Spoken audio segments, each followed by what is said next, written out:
60 million children and teens in the United States participate in an organized sport, according to the Mayo Clinic. Sudden cardiac arrest is the leading cause of death for young athletes. This week, Bronny James, the 18-year-old son of LeBron James, went into cardiac arrest during basketball practice. Thankfully, he was rushed to the hospital and is now at home recovering. As we get ready to head back to school on the First Coast, it has many wondering who is at risk and what do we need to do to support our athletes in particular. So today we welcome Dr. Christopher McLeod, a cardiologist and divisional chair of heart rhythm services at Mayo Clinic. Good morning. Thank you for being here today. Thank you very much for having me.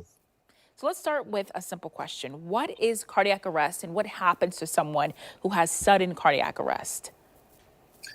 So sudden cardiac arrest really refers to a lot of different processes, and it's different from different age groups. So the 65-year-old who drops down dead suddenly, typically that's related to a heart attack. Typically those are blocked coronary arteries, and that's the first presentation of coronary disease for that person. Sudden cardiac arrest in the younger person below 25 years of age, such as in this quite horrible event, those are different causes. Those are usually sudden arrhythmia causes. So there's electricity going through the heart with each heartbeat, and it gets into an electrical short circuit. Typically genetic, typically inherited. These are heart muscle diseases, inherited arrhythmia diseases, and also even myocarditis, inflammation of the heart muscle from viruses. Those are the triggering causes of just a sudden cardiac arrest in the young person, different from the older person, but essentially very common throughout the population. About 300,000 people in the United States per year are going to have sudden cardiac arrest.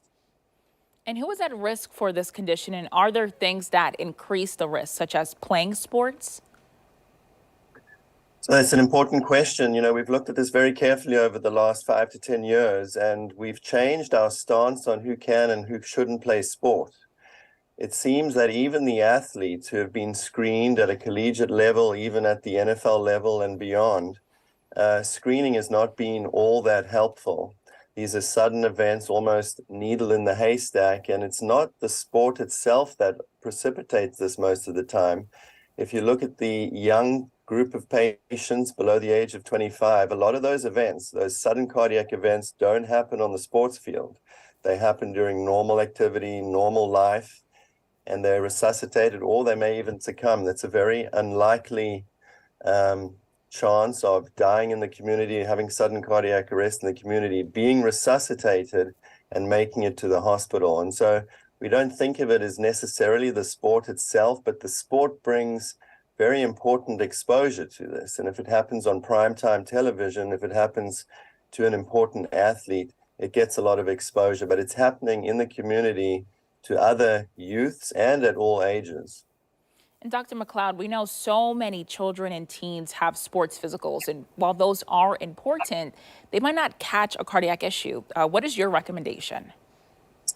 Yeah, that is important. There is a lot of screening going on in the US, across in Europe too, and it can catch some, but it is missing a lot of the important elements. What are the things that I would think of if I was a parent, if I was a colleague? I would think of two important elements there. The one is there a history of this happening? Is the person in question do they have a history of an unusual faint?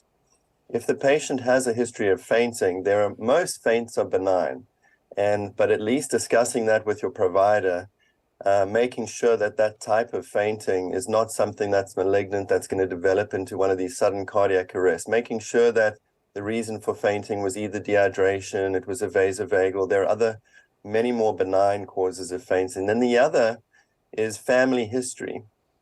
If you have a family history of one of these arrhythmic genetic issues and a genetic or hereditary heart muscle issue, that does need to be taken seriously and investigated before that individual gets into any kind of sport or any kind of program, really. This is such important information, especially for parents and teens as well. Thank you so much, Doctor, for joining us this morning.